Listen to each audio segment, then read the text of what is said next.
स्वागत है आपका बी न्यूज नेशन में। मैं हूं Afsha. Supreme court of India ने शहर में अंडरग्राउंड ड्रेनेज का मलबा हटाने कार्मिकों का उपयोग न करने का आदेश दिया है। बीजापुर शहर के बस स्टॉप के सामने आधी रात में कर्मचारियों को 22 फीट गहरे मैन होल का मलबा निकालने उतार दिया गया। ठेकेदार और कमिश्नर की मिलीभगत से ठेकेदार इंसानों को जबरदस्ती मलबा उठाने लगाते हैं। इस काम में 2 साल पहले दम घुटने से कुछ कर्मचारी अपनी जान खो चुके हैं। पालिका में कई यंत्रोपकरण रहते पर भी मैन पावर का उपयोग करना सुप्रीम कोर्ट के आदेश का उल्लंघन माना जाता है। क्या आने वाले दिनों में इंसानों को मलबा निकालने के काम से मुक्ति मिल पाएगी? ಒಳಚರಂಡಿದು ಒಂದು ಸಮಸ್ಯೆನೇ ಇದುವರೆಗೆ ದೇಶದಲ್ಲಿ ಸಮಸ್ಯೆ ಆಗನೋ ಹಾಗೆ ಒಳಚರಂಡಿದು ಒಂದು ಸಮಸ್ಯೆನೇ ಇದುವರೆಗೆ ದೇಶದಲ್ಲಿ ದೊಡ್ಡ ದೊಡ್ಡ ನಗರಗಳಲ್ಲಿ ಒಳಚರಂಡಿಗಳಿದ್ದು ಅವು ಕೆಲವೊಮ್ಮೆ ಬಂದ್ ಆದಾಗ ಅದರಲ್ಲಿ ವ್ಯಕ್ತಿಗಳನ್ನು ಇಳಿಸಿ ಆ ಮೈಲಾ ತೆಗೆಯುವಂಥ ವ್ಯಕ್ತಿಗಳನ್ನು ಒಳಗೆ ಇಳಿಸಿ ಕಾರ್ಯ ಮಾಡಿಸ್ತಾ ಬರ್ತಿದ್ದಾರೆ। ಸುಮಾರು ಯಂತ್ರೋಪಕರಣಗಳು ಈಗಾಗಲೇ ಸಾಕಷ್ಟು ಲಭ್ಯವಿದ್ದರೂ ಸರ್ಕಾರ ಅಥವಾ ಅಲ್ಲಿದ್ದಂಥ ಕಾರ್ಪೊರೇಟರ್ಸ್ ಆಗಲಿ ಅಥವಾ ನಗರಸಭೆ ಆಗಲಿ ಅಥವಾ ಅಲ್ಲಿಯ ಕಾರ್ಪೊರೇಷನ್ ಆಗಲಿ ಯಾರೂ ಅದನ್ನು ಕೇರ್ ಮಾಡದೆ ಆ ವ್ಯಕ್ತಿನೇ ಒಳಗಿಳಿಸಿ ಅದರ ಸಾವು ನೋವಿಗೆ ಕಾರಣರಾಗ್ಲಿಕ್ಕತ್ತಾರ।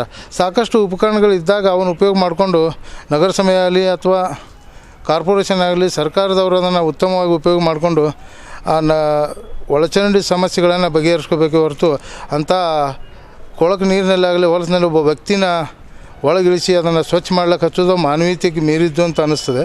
ಅದಕ್ಕೋಸ್ಕರ ಇಲ್ಲಿ ಸ್ಪೆಷಲಿ ಬಿಜಾಪುರದಲ್ಲಿ ಈಗಾಗಲೇ ನಗರವನ್ನು ಸ್ವಚ್ಛ ಮಾಡೋದು ಹಾಗೂ ಸುಂದರ ನಗರವನ್ನು ಮಾರ್ಪಡಿಸುವಂಥ ಒಂದು ಕಾರ್ಯ ಆರಂಭ ಆಗಿದೆ। ಸುಮಾರು ಚರಂಡಿಗಳು ಬಂದು ಬೀಳ್ತಾಯಿದ್ರು। ಸುಮಾರು ಚರಂಡಿಗಳಲ್ಲಿ ಬಂದು ಬಿದ್ದಾಗ ಆ ಕೆಲಸ ಮಾಡುವಂಥ ವ್ಯಕ್ತಿಗಳನ್ನು ಅದರಲ್ಲೇ ಇಳಿಸಿದ್ದಾರೆ ಹೊರತು ಈ ನಮ್ಮ ಕಾರ್ಪೊರೇಷನ್ದವರು ಯಂತ್ರೋಪಕರಣಗಳನ್ನ ಉಪಯೋಗ ಮಾಡ್ತಾಯಿಲ್ಲ। ಈ ಕಾರ್ಪೊರೇಷನ್ದವರು ಯಾವ ರೀತಿ ಕಾಂಟ್ರಾಕ್ಟ್ ಕೊಟ್ಟಿರ್ತಾರೆ, ಆ ಕಾಂಟ್ರಾಕ್ಟರ್ದು ಡೀಲ್ ಏನಿರ್ತದೆ ಅಥವಾ ಡೀಲ್ ಮಾಡುವಾಗ ಆ ಕಾಂಟ್ರಾಕ್ಟರ್ ಜೊತೆ ಮಾಡಿದಂಥ ಅಗ್ರಿಮೆಂಟ್ ಏನಿರ್ತದೆ ಅದು ಯಾರಿಗೂ ಗೊತ್ತಿರೋದಿಲ್ಲ। ಯಾಕಂದರೆ ಯಾವುದಾದ್ರೂ ಅಗ್ರಿಮೆಂಟ್ ಮಾಡಿ ಒಬ್ಬ ವ್ಯಕ್ತಿಗೆ ಕಾಂಟ್ರಾಕ್ಟ್ ಕೊಟ್ಟ ಮೇಲೆ ಚರಂಡಿ ಕಾಂಟ್ರಾಕ್ಟ್ ಕೊಟ್ಟ ಮೇಲೆ ಅವನ ಮಷಿನರಿನೇ ಅದನ್ನು ಯೂಸ್ ಮಾಡಿಕೊಂಡು ಅಲ್ಲಿಂದ ನೀರು ಸ್ವಚ್ಛ ಮಾಡುವಂಥದ್ದಾಗಲಿ ಅಥವಾ ಅಲ್ಲಿಂದ ಗಲೀಜು ಸ್ವಚ್ಛ ಮಾಡುವಂಥದ್ದಾಗಲಿ ಕೆಲಸ ಮಾಡಬೇಕೇ ಹೊರತು ಅವ್ರು ತಂದು ಅದಕ್ಕೆ ಸಂಬಂಧಪಟ್ಟಂಥ ಕೆಲವೊಂದು ಕೆಲಸಗಾರನಲ್ಲಿ ಅದನ್ನು ಇಳಿಸಿ ಆ ಹೊಲದ ನೀರಲ್ಲಿ ಅವ್ರನ್ನ ಮುಳುಗಿಸಿ ಎಷ್ಟೋ ಜನ ಅಲ್ಲಿ ಸಫೋಕೇಷನ್ ಆಗಿ ಅದರೊಳಗೆ ಸತ್ತಿದ್ದಾರೆ ಅಥವಾ ಒಮ್ಮೊಮ್ಮೆ ಗ್ಯಾಸ್ ಹಿಡಿದು ಬ್ಲಾಸ್ಟ್ ಆಗುತ್ತವೆ। ಇದರಿಂದ ತುಂಬ ತೊಂದರೆಗಳು, ಒಬ್ಬ ವ್ಯಕ್ತಿ ನಿರಾಯಾಸವಾಗಿ ಕೆಳಟ್ ನೀರಲ್ಲಿ ಬಿದ್ದು ಸಾಯುವಂಥ ಪರಿಸ್ಥಿತಿ ನಿರ್ಮಾಣ ಆಗ್ತಾಯಿದೆ। ಆದ್ದರಿಂದ ನಗರಸಭೆ ಆಗಲಿ ಕಾರ್ಪೊರೇಷನ್ ಆಗಲಿ ಅಥವಾ ಸರ್ಕಾರದವರಾಗಲಿ ಯಂತ್ರೋಪಕರಣಗಳನ್ನು ಹೆಚ್ಚೆಚ್ಚುವಾಗಿ ಸಪ್ಲೈ ಮಾಡಿ ಸರ್ಕಾರದಿಂದಾಗಲಿ ಆ ಕಾಂಟ್ರಾಕ್ಟರ್ ಯಾವ ಆ ಗುತ್ತಿಗೆದಾರ ಇರ್ತಾನೋ ಅದನ್ನು ಕಂಪಲ್ಸರಿ ಆ ಚರಂಡಿಯಲ್ಲಿ ಯಂತ್ರೋಪಕರಣನೇ ಉಪಯೋಗ ಮಾಡಿ ಅದನ್ನು ಸ್ವಚ್ಛ ಮಾಡುವಂಥ ಕಾರ್ಯ ಮಾಡಬೇಕು ಅಂತ ಅದು ಚಾರ್ಜ್ ಆಗಿಲ್ಲ। UGD ಚೇಂಬರ್ಸ್ ಮ್ಯಾನುವಲ್ ಚೇಂಬರ್ಸ್ ಏನಿದೆ ಅದು ಚಾರ್ಜ್ ಆಗಿಲ್ಲ। ಚಾರ್ಜ್ ಆಗಬೇಕು ಅಂತಂದರೆ ಸುಮಾರು ಇನ್ನೂ 2 ತಿಂಗಳ ಕಾಲಾವಕಾಶ ಬೇಕಾಗ್ತದೆ। ಸೊ ಇವು ಅನ್ಚಾರ್ಜಡು ಅಥವಾ ಅನ್ಕನೆಕ್ಟೆಡ್ ಏನು UGD ಚೇಂಬರ್ಸ್ ಇದೆ ಅದರಲ್ಲಿ ರೋಡ್ ರಿಸ್ಟೋರೇಷನ್ ಮಾಡಬೇಕಾದಾಗ ನಮ್ಮದು GSB ವೆಟ್ ಮಿಕ್ಸು ಆಮೇಲೆ ಡಾಂಬರ್ ಏನಾಗಿದೆ ರೋಲಿಂಗ್ ಮಾಡಿದ್ಮೇಲೆ ಅದು ಚೇಂಬರ್ ಕವರ್ಸ್ ಒಡೆದ್ಬಿಟ್ಟು GSB ವೆಟ್ ಮಿಕ್ಸ್ ಎಲ್ಲ ಒಳಗಡೆ ಬಿದ್ದಿದೆ। ಸೊ ಅದನ್ನು ಕ್ಲೀನ್ ಮಾಡಿಸದೇ ಹೋದರೆ ನಮ್ಮದು ಅದು UGD ಮುಂದೆ ಕಮೆನ್ಸ್ ಮಾಡಬೇಕಾದಾಗ ಫ್ಲೋ ಆಗೋಲ್ಲ, ಅದೆಲ್ಲ UGD ಚೇಂಬರ್ಸ್ ಎಲ್ಲ ಚೊಕಪ್ ಆಗ್ತದೆ। ಈಗ ಅದು ಕಲ್ಲು ಕಡಿ ಮಣ್ಣು ಇರೋದ್ರಿಂದ ನಾವು ಅದನ್ನು ಡಿಸಿಲ್ಟಿಂಗ್ ಮಷಿನ್ದಿಂದಾಗಲಿ ಅಥವಾ ನಮ್ಮ ಸಕ್ಷನ್ ಮಷಿನಿಂದ ಮಾಡೋಕ್ಕಾಗಲ್ಲ, ಮಷಿನರಿ ಯೂಸ್ ಮಾಡಿ ಮಾಡೋಕ್ಕಾಗಲ್ಲ। ಅದು ಯಾವುದೇ ಥರದ ಮ್ಯಾನ್ಯುವಲ್ ಸ್ಕೆವೆಂಜಿಂಗ್ ಅಂತ ಆಗೋದಿಲ್ಲ। ಬರೀ ಕಲ್ಲು ಕಡಿ ಮಣ್ಣು ಏನಿದೆಯಲ್ಲ ಅದನ್ನು ಕ್ಲೀನ್ ಮಾಡಬೇಕಾಗ್ತದೆ। ಅದು ಮಾಡಬೇಕು ಅಂತಂದರೆ ಅದನ್ನು ಮ್ಯಾನ್ಯುವಲಿನೇ ಕ್ಲೀನ್ ಮಾಡಬೇಕು। ಕ್ಲೀನ್ ಮಾಡಲಿಲ್ಲ ಅಂತಂದರೆ UGD ಲೈನ್ಸ್ ಎಲ್ಲನೂ ಚೋಕಪ್ ಆಗ್ತದೆ।